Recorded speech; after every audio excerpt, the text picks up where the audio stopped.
3, 2, 1. Hello YouTube, Otaku here. Just like the Grapes of Wrath at many points in the story, the last video came to an abrupt end. I'll be a personal narrator, and today I'm going to be giving you my thoughts on part 2 of the Grapes of Wrath. Let's make it proper, so this is a lot better sound waves. Before we begin, of course, we're going to commence in the eucalyptus inhalation ritual. Also, I still have the book right here. Just something I'm going to keep along until I'm truly done with all these videos. I plan to make 2 skits out of the Grapes of Wrath. Some very funny content that I feel is going to be pushed out pretty soon. Alright, click.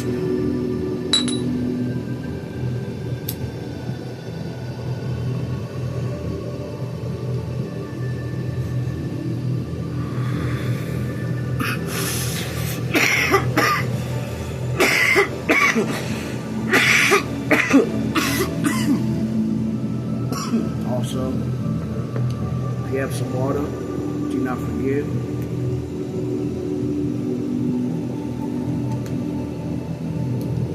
Hydration checks. Alright, well, the first part was speaking of the world of the characters, giving a basic introduction to everybody. I don't know why you'd be watching this if you weren't interested at all about the Grapes of Wrath, or if you just want to hear my voice. The characters in the world itself is just the beginning of the overall layers that come along with this book. To get into deeper parts, the symbolism of all the characters, the slurs, the attitudes, the intentions, the robust nature of different individuals, and the audacity of the inhumane that these individuals display varies along with the actual symbolism of the story. For example, there was a gentleman in the corner store who was rude, and of course I touched upon this man earlier in the first video, though using him as an example now. That man was the best way to display the wickedness and corruption that comes along with the suffering of that time. That man was laughing at people lower than him. He himself is already in a very similar situation for himself. He chooses to take whatever high ground that he could get. So he stoops to shameful, shallow mockery. That gentleman was scolded by Ma. And just as beautiful and as kind and as triumphant she is, she was displayed in this book so well. Her impact to it brought a very refreshing perspective in a lot of these cases. You know, it would be one thing just to have the gentleman go along and try to figure this out, but as one of the few female leads of this book, she carries her role well. I'm only more than excited to find out how they display this in cinema, which I'm going to be checking out very soon. Though I don't believe I'll be giving my thoughts of the movie, I am more than happy to share my thoughts on the book. Before we continue, I'd like to smoke again.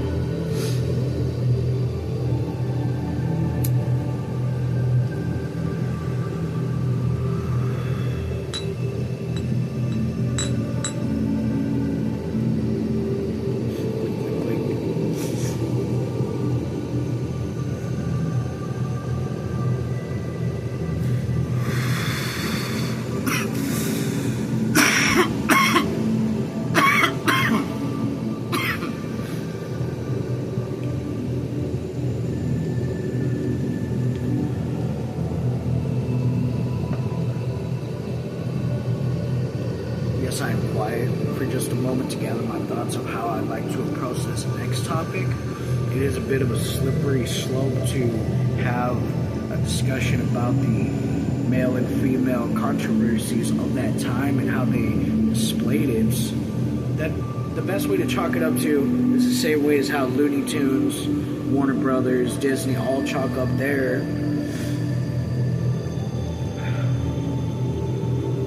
That was just how it was back then. That was how the times were.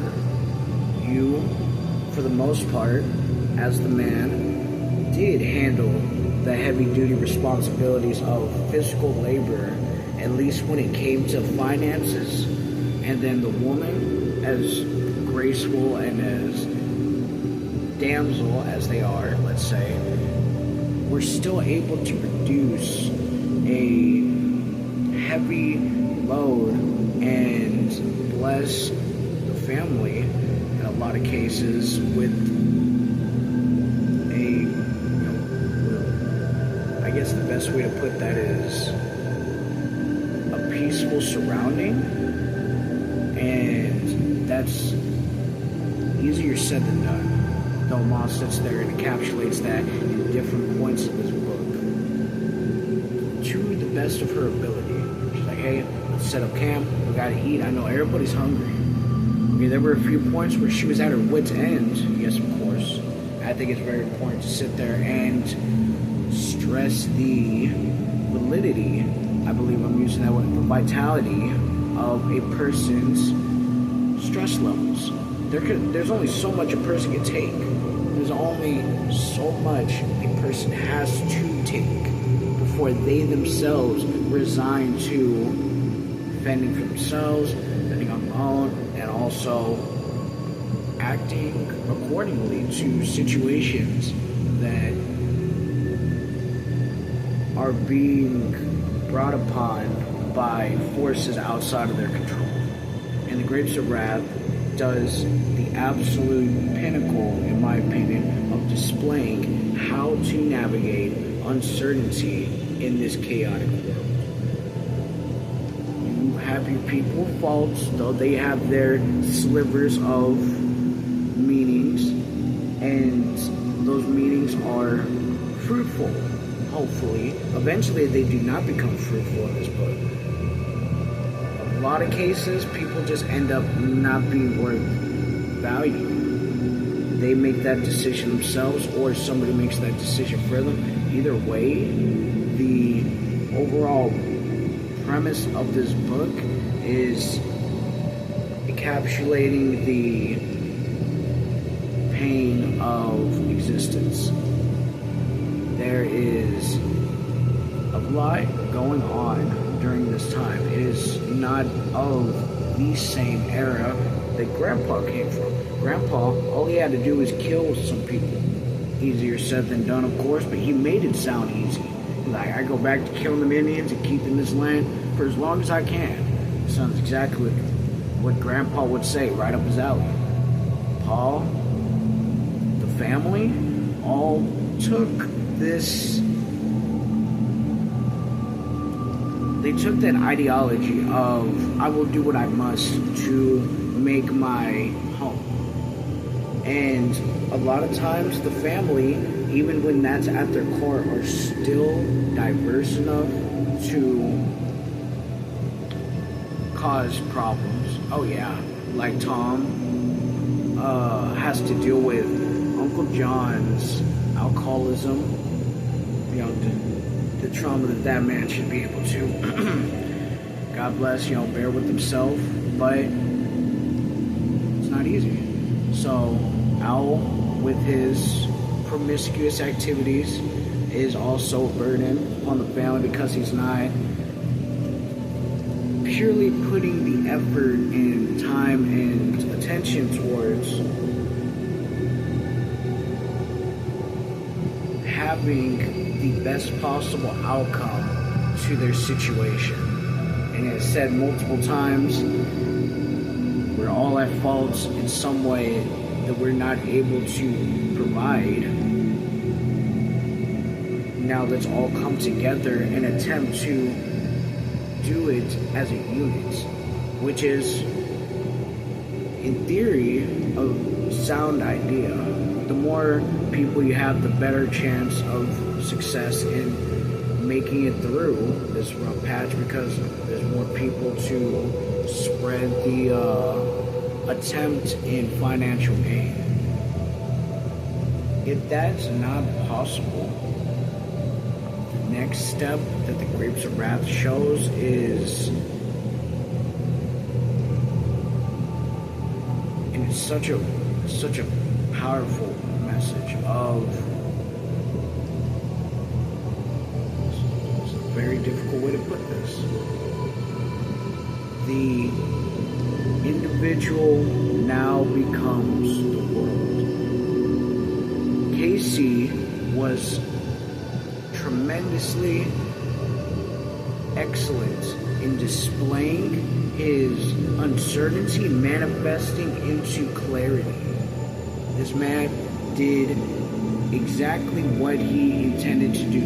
He said, I'm going to go alone in the woods, and I'm going to sit with God until I get this figured out. He doesn't even know what he's trying to figure out. But he's looking for something not everybody is willing to find. And at the end of his life, he found exactly what he was looking for. Such a beautiful message of a person's existence being brought to its conclusion in the manner of, he didn't have to do any of this. He saw something wrong and he didn't stay quiet about it. Can you imagine the burden that must have been taken upon him to gain any type of worth towards something so unforgiving? To die for something like this is why he sat so much alone with himself, because he had to come. When you're doing something like this, you have to build the resolve within yourself to go through with this type of level of sacrifice. So you do have to sit alone with your thoughts and really juggle the idea of, okay, this isn't looking good. This is looking so bad that it may not look any better than certain demise. What am I going to do about this certainty of my own suffering? I shall hold it against the people who are creating that suffering. Not take it lying down like a dog, standing for what I believe in, and doing it even all the way up to the point where it would lead to my existence no longer continuing. That is the indomitable human will. That is something that you draw yourself to. That is not something that is brought out of you. You bring that out of yourself. And whether you do it subconsciously or you do it the way that Casey did, it's circumstantial. Everybody lives their life the way they do. It is amazing how it is depicted in the story. I truly do appreciate the Grapes of Wrath. John Steinbeck is a masterclass at keeping the suspense of the thrills and the... I butchered that terribly because of the pause. It was pretty... It kept me on my toes. There was one thing that I knew, even as I was spoiling it for myself, because to keep the interest of the book special, I would sometimes skip over like maybe 100 or 200 pages and see what that's about. It's like, hey, and I spoiled myself very unapologetically. I made known to myself that Casey was coming back, and it was so sad because I read that page and I was like, okay, there's like a lot of points where it was kind of faking me out. It was like, hey, you know, we need a preacher. It's like, is Casey coming back? Hey, you know, there's a preacher about this. Is that Casey? Wasn't. Then we do get the Casey. We do find him, and it was within my best interest to have read as much as I did and as little as I had, because wow, immediately after finding Casey, a couple pages later, he's freaking dead. And I was just like, dude, that blew my mind. I couldn't freaking believe it. I was like, damn. And I loved Casey. Casey's such a character. Water, hydration check.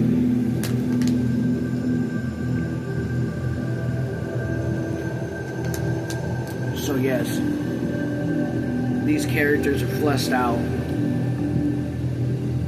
perfectly.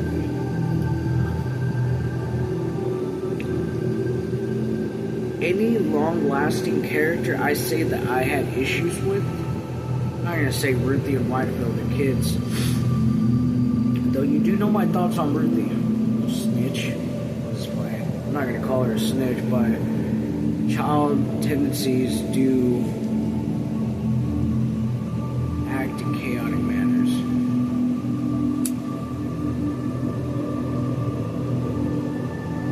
Very quickly.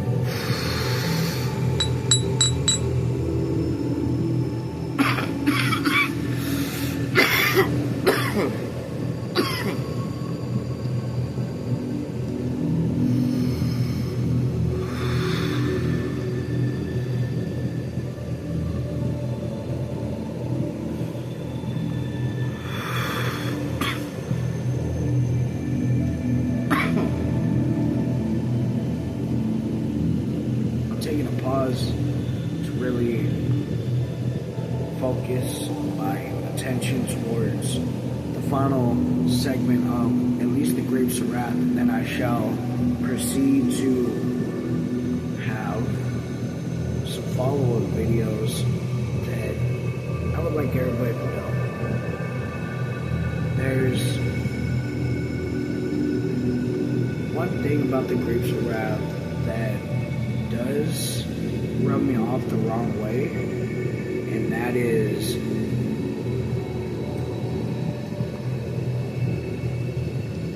as centered down in reality as it is, there is something about doing more that gains very little. And in real life, as much as you're faced with that type of surrounding, just as the Jode family was, there is still opportunities that were not looked into this book that I think should have been taken into account. The government camp was a good example of the state versus state and society versus society that wasn't exactly put into the right perspective, in my opinion. The Injus, the Okies, now yes, people were like that. A portion of people were like that. I don't believe that it was actually as common to feel that way that they think.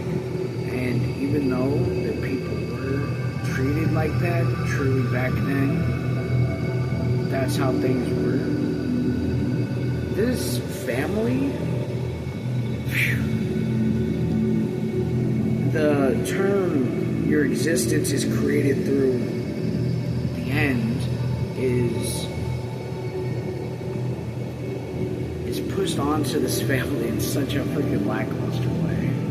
In my opinion, I don't care how intense you can make a story like this feel like. That is just the roughest part about the book for me is it doesn't feel like it's truly getting anywhere. All it's getting to is pointless suffering. And the family is, yes, they stay true to how everything is, but to push Maul to get Tom away, to push Al to leave his family, to push Rose and Sharon to... Yes, they played a role in the plot to progress things as they did. It just doesn't feel believable. And yeah, that's where I can say, like, not necessarily fix it, but I'm sure I could find better examples of where John Steinbeck was trying to take us. And that's just really that. Well, my duo's partner just hopped online. I'm going to give you a final conclusion about the future endeavors and what I'll be going through. Right now, I wanted to read this book to take my mind off of the album I've been working on. Reincarnated at the Soul is a passion project of mine that goes into the 25 years of my life that I've lived up to this point, different moments that I could sit there and capture, and all of them are chronologically progressing to who I am today. And you would find that out of who I am through that album. Creating that album is like creating me in an album.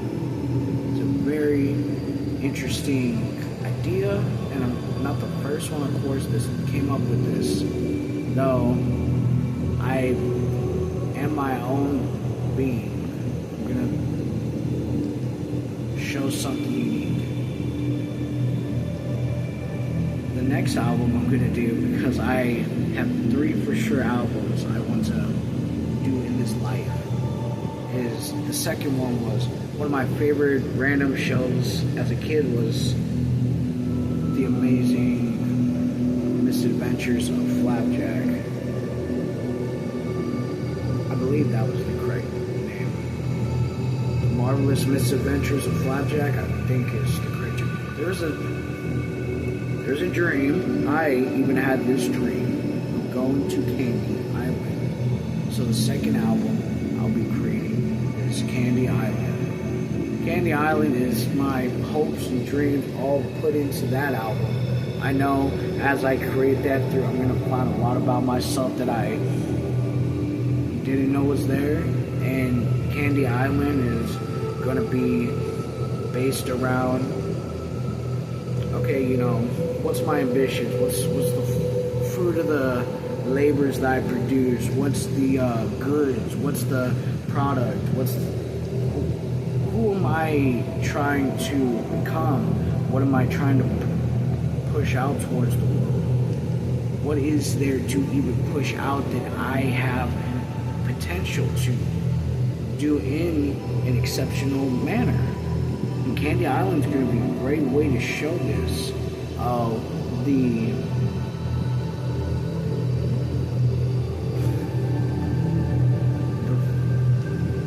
The mind